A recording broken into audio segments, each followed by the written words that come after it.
NASA के सामने एक ऐसी समस्या थी जो इंसानों के लिए लगभग नामुमकिन बन चुकी थी। कल्पना कीजिए, 2018 में नासा ने अंतरिक्ष में एक टेलीस्कोप भेजा। नाम था टेस। इसका काम आसमान के लाखों तारों पर लगातार नजर रखना, लेकिन सिर्फ देखना नहीं। TESS हर तारे की चमक को हर सेकंड माप रहा था। कुल कितने तारे? 22 लाख से ज्यादा। और यहीं से शुरू हुआ डेटा का पहाड़। 4 साल में TESS ने लगभग 7,931 ऐसे सिग्नल्स पकड़े जो नए ग्रहों की तरफ इशारा कर रहे थे। सुनने में शानदार लगता है, लेकिन एक बड़ी समस्या थी। इनमें से हर सिग्नल सचमुच किसी ग्रह का नहीं था। कुछ सिग्नल सिर्फ टेलीस्कोप का नॉइस थे, कुछ दूर मौजूद 2 तारों की ऑप्टिकल ट्रिक थे, और कई सिग्नल्स ऐसे थे जो पहली नजर में प्लैनेट लगते थे, लेकिन बाद में फॉल्स अलार्म निकलते थे। अब सोचिए, इन हजारों सिग्नल्स को एक एक करके वेरीफाई करना पड़ता है। साइंटिस्ट्स को डेटा चेक करना पड़ता है, कैलकुलेशंस करनी पड़ती हैं, और कई बार दूसरे टेलीस्कोप से दोबारा ऑब्जर्वेशन भी करना पड़ता है। परिणाम, नासा 4 साल में सिर्फ लगभग 700 ग्रहों की पुष्टि कर पाया। बाकी के 7,200 से ज्यादा संभावित सिग्नल्स डेटा के महासागर में पड़े रह गए। क्यों? क्योंकि उन्हें जांचने के लिए पर्याप्त समय ही नहीं था। ऐसा लग रहा था जैसे ब्रह्मांड ने खजाने का नक्शा तो दे दिया हो, लेकिन उसे पढ़ने वाला कोई नहीं था। फिर आया एक ऐसा मोड़ जिसने पूरी कहानी बदल दी। 3 मई 2026 ब्रिटेन की यूनिवर्सिटी ऑफ वॉरविक के वैज्ञानिकों ने एक नया AI सिस्टम पेश किया। नाम था रेवन। और रेवन ने वही किया जो इंसानों के लिए वर्षों का काम था। इस AI ने टेस्ट के द्वारा इकट्ठा किए गए डेटा को उठाया, 22 लाख तारों को स्कैन किया, और सिर्फ कुछ हफ्तों के अंदर 118 नए ग्रह खोज निकाले। इतना ही नहीं, उसने 2000 और संभावित ग्रहों को भी चिन्हित कर दिया, जिनकी अब वैज्ञानिक जांच कर रहे हैं। यानी जो काम वर्षों तक डेटा में दबा पड़ा था, AI ने उसे कुछ ही हफ्तों में सामने ला दिया। अब सवाल यह है, आखिर रेवन ने ऐसा क्या देखा जो इंसानों की नजर से छूट गया? क्या AI अब ब्रह्मांड की खोज में वैज्ञानिकों का सबसे बड़ा साथी बनने वाला है? और क्या यह सिर्फ शुरुआत है? क्योंकि जो आगे हुआ वो हमें बता सकता है कि भविष्य में नए ग्रह कौन खोजेगा, इंसान या AI? यही है आज की कहानी। लेकिन कहानी समझने के लिए सबसे पहले ये जानना जरूरी है कि TESS आखिर है क्या। नासा का एक ऐसा टेलीस्कोप जो शायद इस वक्त भी हमारी गैलेक्सी में नए संसारों की तलाश कर रहा है। इसका पूरा नाम है TESS, ट्रांजिटिंग एक्सोप्लैनेट सर्वे सैटेलाइट। नासा ने इसे अप्रैल 2018 में लॉन्च किया था और इसे अंतरिक्ष तक पहुंचाया था SpaceX के Falcon 9 रॉकेट ने। अब दिलचस्प बात यह है कि TESS का मिशन सुनने में बहुत सिंपल लगता है। इसे ना तो ब्लैक होल्स की तस्वीरें लेनी है, ना गैलेक्सीज की। इसका सिर्फ एक काम है, आसमान में लाखों तारों को लगातार देखना और उनकी ब्राइटनेस मापना। लेकिन सवाल है, किसी तारे की चमक को मापकर ग्रह कैसे खोजे जा सकते हैं? यहीं आता है एक बेहद शानदार साइंटिफिक ट्रिक। मान लीजिए किसी दूर के तारे के चारों तरफ एक ग्रह घूम रहा है। जब वो ग्रह अपनी कक्षा में घूमते हुए हमारी नजर से उस तारे के ठीक सामने से गुजरता है, तो कुछ पलों के लिए तारे की रोशनी का एक बेहद छोटा हिस्सा छिप जाता है। परिणाम, तारे की ब्राइटनेस में एक छोटा सा गिरावट दिखाई देती है, एक छोटा सा डिप, इतना छोटा कि कई बार वो 1% से भी कम होता है।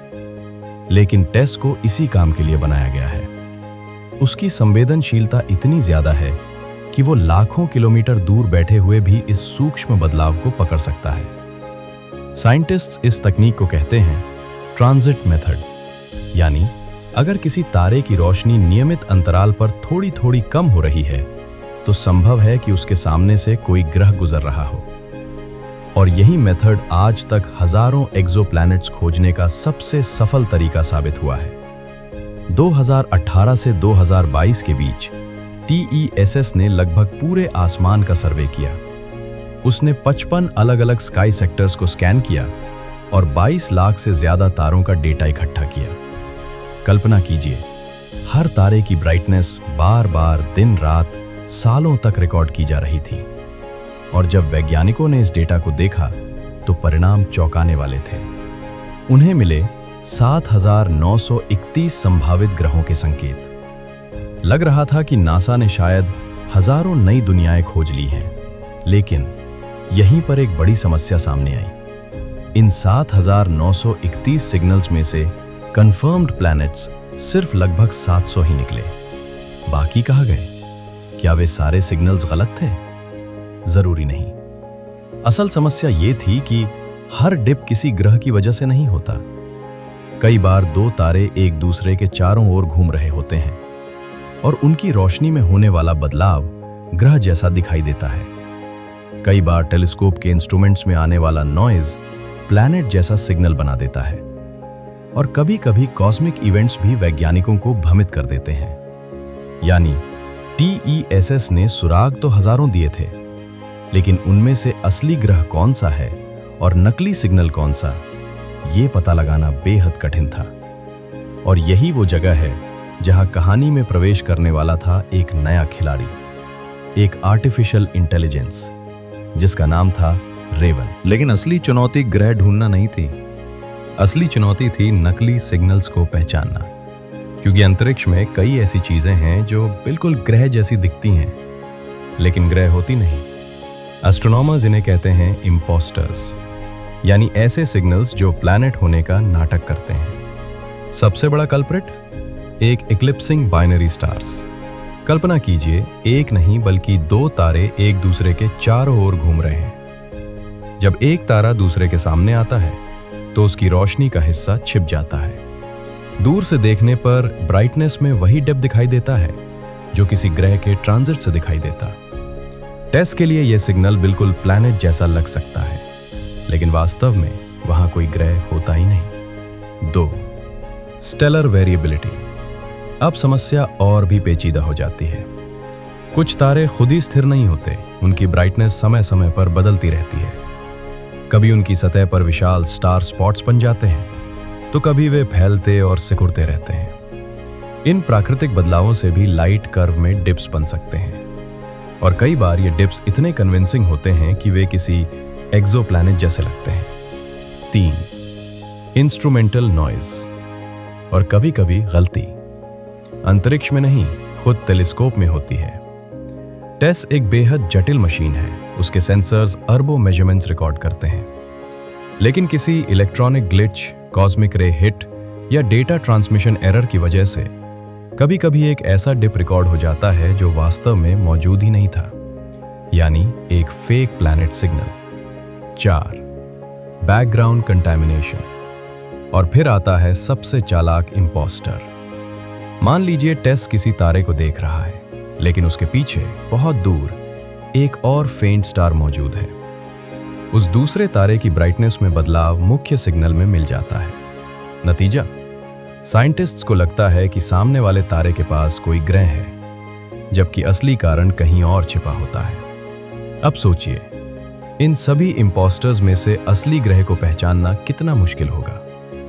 हर कैंडिडेट के लिए एस्ट्रोनॉमर्स को लाइट कर्व्स का विश्लेषण करना पड़ता था, मैथमेटिकल मॉडल्स चलाने पड़ते थे, दूसरे टेलीस्कोप से ऑब्जर्वेशंस लेनी पड़ती थी, और कई बार रिसर्च पेपर्स पब्लिश करने पड़ते थे। एक कैंडिडेट की वेरिफिकेशन में हफ्ते, महीने, कभी-कभी साल लग जाते थे। यही वजह थी कि टेस ने लगभग 8,000 संभावित ग्रहों के संकेत दिए, लेकिन नासा 4 साल में सिर्फ लगभग 700 ग्रहों की पुष्टि कर पाया। बाकी के 7,200 से ज्यादा कैंडिडेट्स एक विशाल वेटिंग लाइन में पड़े रहे। डेटा मौजूद था, संकेत मौजूद थे, संभवतः नए ग्रह भी मौजूद थे, लेकिन उन्हें पहचानने के लिए पर्याप्त इंसानी समय नहीं था।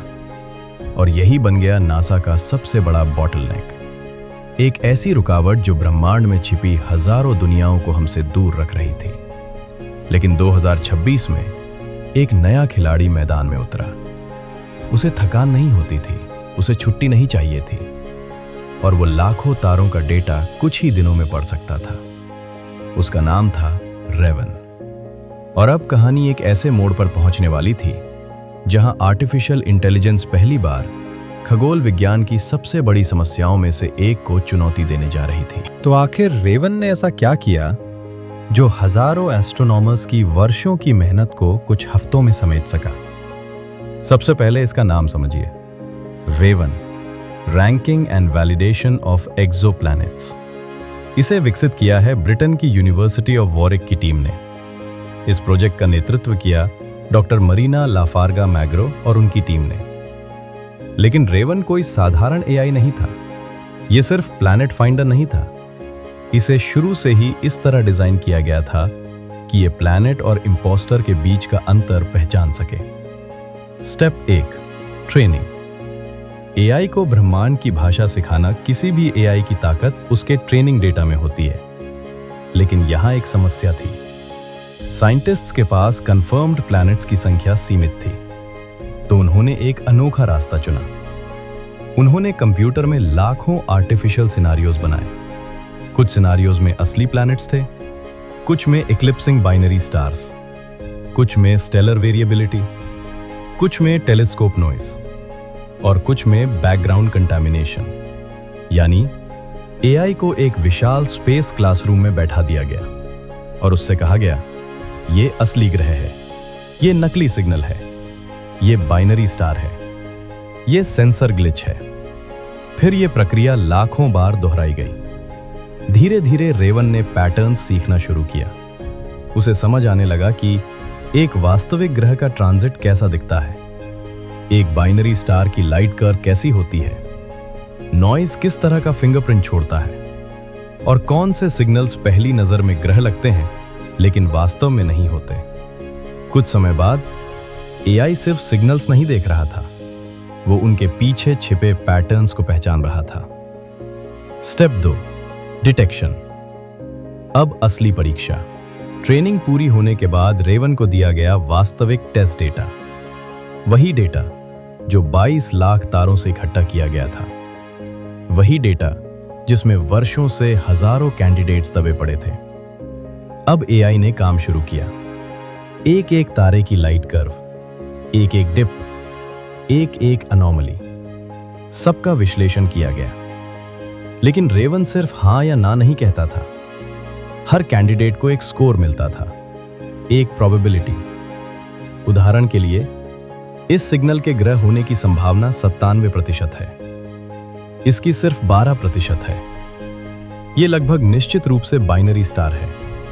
इस तरह एआई ने लाखों सिग्नल्स को प्राथमिकता के क्रम में व्यवस्थित कर दिया। जिस काम में इंसानों को वर्षों लगते, वो एआई लगातार बिना रुके कुछ ही हफ्तों में कर रहा था।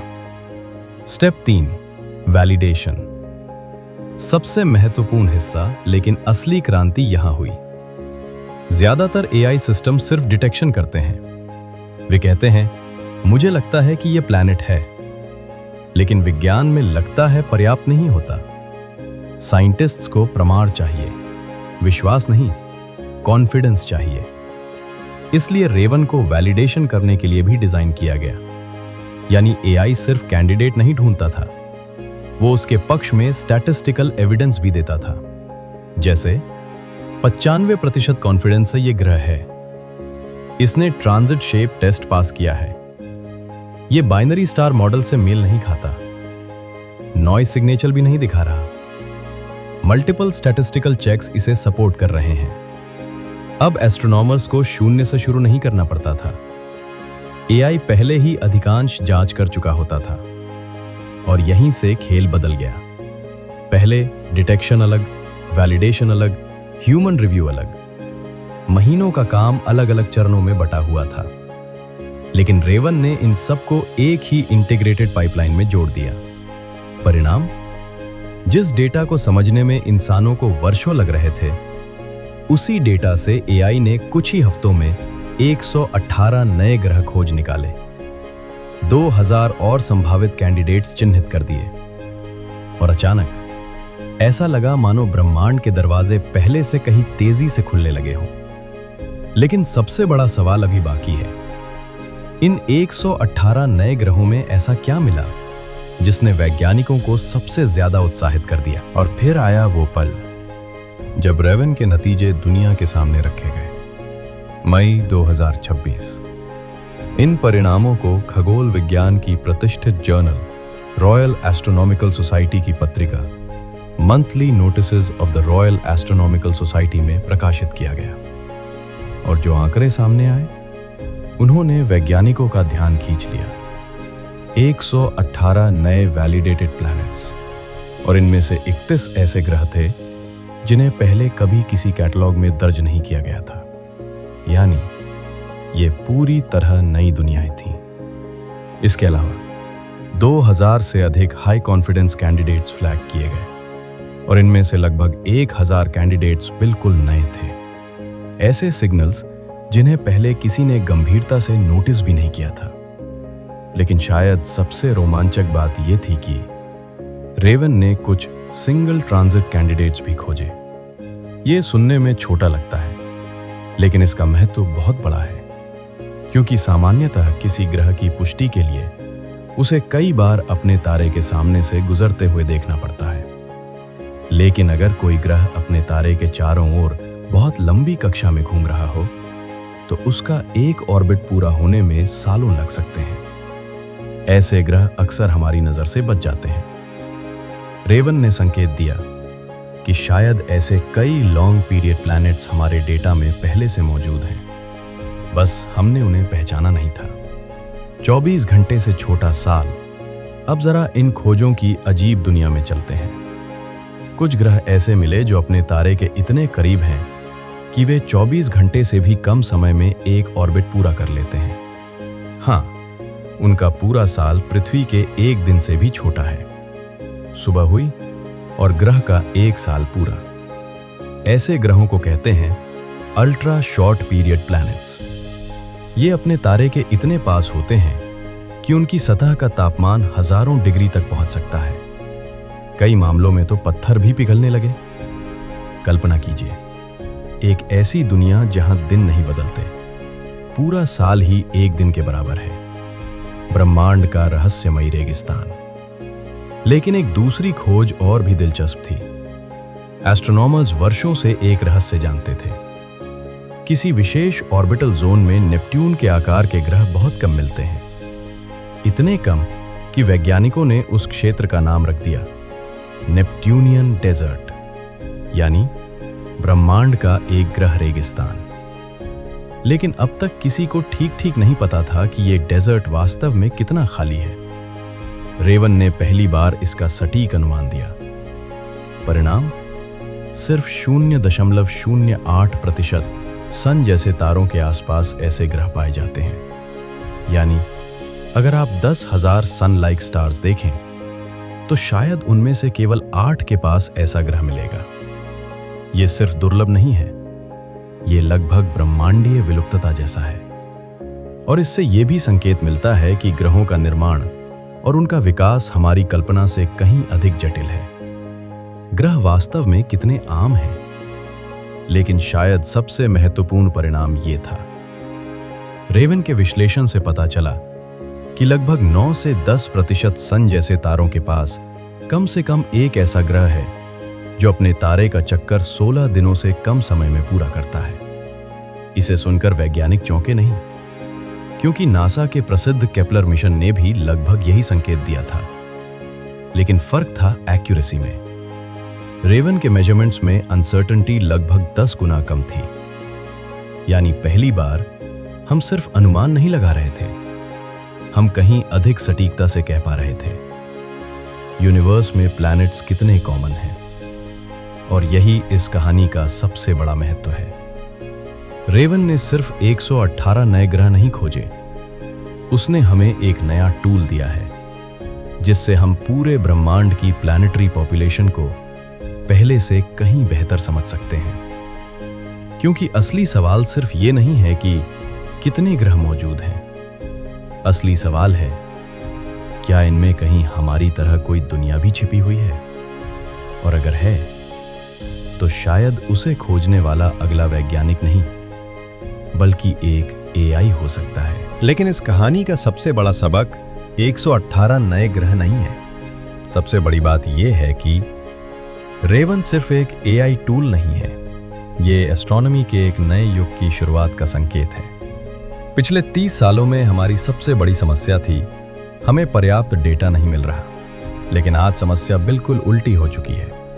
अब हमारे पास डेटा की कमी नहीं है, हम डेटा में डूब रहे हैं। इतना डेटा कि इंसान उसे पूरा देख ही नहीं सकता। और ये तो बस शुरुआत है। अगले कुछ वर्षों में ऐसे टेलीस्कोप्स आने वाले हैं जो TESS से भी कई गुना अधिक शक्तिशाली होंगे।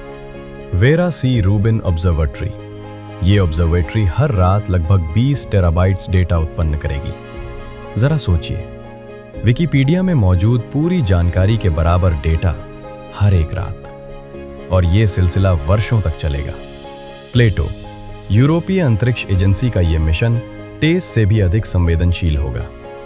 ये तारों को अधिक समय तक ऑब्जर्व करेगा, मतलब और अधिक ग्रह, और अधिक कैंडिडेट्स, और कहीं अधिक data. Nancy grace Roman space telescope, NASA का यह टेलीस्कोप आकाशगंगा के विशाल क्षेत्रों को स्कैन करेगा। अरबों तारों का डेटा, असंख्य संभावित ग्रह, और शायद ऐसी दुनियाएं जिन्हें हमने आज तक कल्पना में भी नहीं देखा। लेकिन एक सवाल है, अगर आज 22 लाख तारों के डेटा को प्रोसेस करने में कठिनाई हो रही है, तो कल अरबों तारों का डेटा कौन देखेगा? कौन लाखों संभावित ग्रहों को वेरीफाई करेगा? कौन नॉइज और रियलिटी में फर्क करेगा? उत्तर शायद स्पष्ट है, आर्टिफिशियल इंटेलिजेंस। रेवन ने सिर्फ एक समस्या हल नहीं की, उसने साबित कर दिया कि एआई वैज्ञानिक खोजों का सहायक नहीं, बल्कि भविष्य का अनिवार्य हिस्सा बनने जा रहा है। और सबसे दिलचस्प बात, रेवन की टीम ने अपने मॉडल्स सार्वजनिक कर दिए हैं। दुनिया का कोई भी वैज्ञानिक किसी भी देश में बैठकर इन टूल्स का उपयोग कर सकता है। यानी ये खोज सिर्फ एक यूनिवर्सिटी की नहीं रही, अब ये पूरी मानवता का टूल है। और यही कारण है कि भविष्य के कई मिशन इस दिशा में रुचि दिखा रहे हैं। कल्पना कीजिए, 2027 से 2030 के बीच नए टेलीस्कोप्स, नई एआई सिस्टम्स और आसमान से लगातार बरसता हुआ डेटा। संभव है कि आने वाले वर्षों में हजारों नहीं, दसियों हजार नहीं, बल्कि लाखों नए ग्रहों की पहचान हो। ऐसी दुनिया जो आज हमारे लिए पूरी तरह अज्ञात है। कुछ आग के गोले होंगे, कुछ बर्फीले रेगिस्तान, कुछ गैस के दानव, और शायद कहीं कोई ऐसी दुनिया भी होगी जो पृथ्वी जैसी हो, जहां महासागर हो, बादल हो, वातावरण हो, और शायद जीवन भी। क्योंकि अंततः रेवन की कहानी 118 ग्रहों की कहानी नहीं है। ये उस क्षण की कहानी है जब इंसानों ने पहली बार स्वीकार किया कि ब्रह्मांड को समझने के लिए उन्हें एक नई तरह की बुद्धि की आवश्यकता है। और शायद किसी दूर तारे के आसपास घूमती हुई पहली रहने योग्य दुनिया की खोज करने वाला अगला महान खगोल शास्त्री कोई इंसान नहीं, बल्कि एक एआई होगा। हम ब्रह्मांड को नहीं बदल रहे हैं, हम सिर्फ पहली बार उसे उतनी तेजी से पढ़ पा रहे हैं जितनी तेजी से वो अपने रहस्य हमारे सामने खोल रहा है। लेकिन इस कहानी का एक भारतीय पहलू भी है, और वो शायद हमारी सोच से कहीं बड़ा है। क्योंकि रेवन भले ही ब्रिटेन में विकसित हुआ हो, लेकिन जिस तकनीक ने इसे संभव बनाया, मशीन लर्निंग और आर्टिफिशियल इंटेलिजेंस, उस क्षेत्र में भारतीय वैज्ञानिक, इंजीनियर और शोधकर्ता दुनिया की अग्रिम पंक्ति में हैं। आज दुनिया की कई बड़ी एआई कंपनियों, स्पेस टेक स्टार्टअप्स और रिसर्च लेबोरेटरीज में भारतीय इंजीनियर महत्वपूर्ण भूमिका निभा रहे हैं। और ये प्रभाव सिर्फ सॉफ्टवेयर तक सीमित नहीं है। भारत और स्पेस एआई, भारत का अपना अंतरिक्ष कार्यक्रम भी तेजी से एआई की ओर बढ़ रहा है। Indian Space Research Organisation ISRO पहले से ही मून, मार्स और अर्थ ऑब्जर्वेशन मिशन से आने वाले विशाल डेटा को विश्लेषित करने के लिए एआई और मशीन लर्निंग टेक्निक्स का उपयोग कर रहा है। क्योंकि आज की चुनौती रॉकेट बनाना नहीं है, चुनौती है उन मिशन से आने वाले अरबों डेटा पॉइंट्स को समझना। और यही कारण है कि भारत के कई प्रमुख संस्थान जैसे Indian institute of technology IIT, AI आधारित exoplanet detection, astronomical image processing, signal analysis और ऑटोनॉमस स्पेस सिस्टम्स पर शोध कर रहे हैं। आज जो तकनीक दूर के ग्रह खोज रही है, वही तकनीक कल भारतीय अंतरिक्ष अभियानों की आंख और दिमाग बन सकती है। भारत का अगला अंतरिक्ष युग आने वाले वर्षों में भारत जिन मिशनों की तैयारी कर रहा है, चंद्रयान 4, शुक्रयान 1 और प्रस्तावित भारतीय अंतरिक्ष स्टेशन, इन सभी में डेटा की मात्रा अभूतपूर्व होगी। लाखों तस्वीरें, हजारों मेजरमेंट्स, जटिल वैज्ञानिक संकेत, इन सब को मैन्युअली एनालाइज करना संभव नहीं होगा। एआई सिर्फ सहायक नहीं होगा, एआई मिशन का एक अनिवार्य हिस्सा होगा। इसलिए रेवन की कहानी को सिर्फ 118 नए ग्रहों की खोज समझना एक बड़ी भूल होगी। ये उस भविष्य की झलक है जहां वैज्ञानिक खोजें सिर्फ टेलीस्कोप से नहीं होंगी, बल्कि टेलीस्कोप्स और एआई के सहयोग से होंगी। जहां इंसान ब्रह्मांड को देखेगा और एआई उसे समझने में मदद करेगा। फाइनल वर्ड्स, कभी टेलीस्कोप ने हमारी आंखों की शक्ति बढ़ाई थी, अब एआई हमारे दिमाग की शक्ति बढ़ा रहा है। और जब ये दोनों साथ आएंगे तो शायद अगले दशक में हम इतने नए ग्रह खोजेंगे जितने मानव इतिहास में कभी नहीं खोजे गए। और हो सकता है किसी दिन किसी दूर तारे के आसपास जीवन के पहले संकेत को पहचानने वाला कोई वैज्ञानिक नहीं, कोई टेलीस्कोप नहीं, बल्कि एक एआई एल्गोरिदम हो। और उस दिन रेवन को शायद उस क्रांति की शुरुआत के रूप में याद किया जाएगा, क्योंकि ये सिर्फ एक एआई की कहानी नहीं है, ये मानवता के ब्रह्मांड को समझने के अगले अध्याय की कहानी है। स्पेस एज 2.0 शुरू हो चुका है और इस बार इंसानों के साथ एआई भी यात्रा पर है। तो दोस्तों, अगर आपको एआई और स्पेस की ऐसी अविश्वसनीय कहानियां पसंद हैं, तो अभी सब्सक्राइब कीजिए और बेल आइकन जरूर ऑन करिए। मिलते हैं अगले सैटरडे।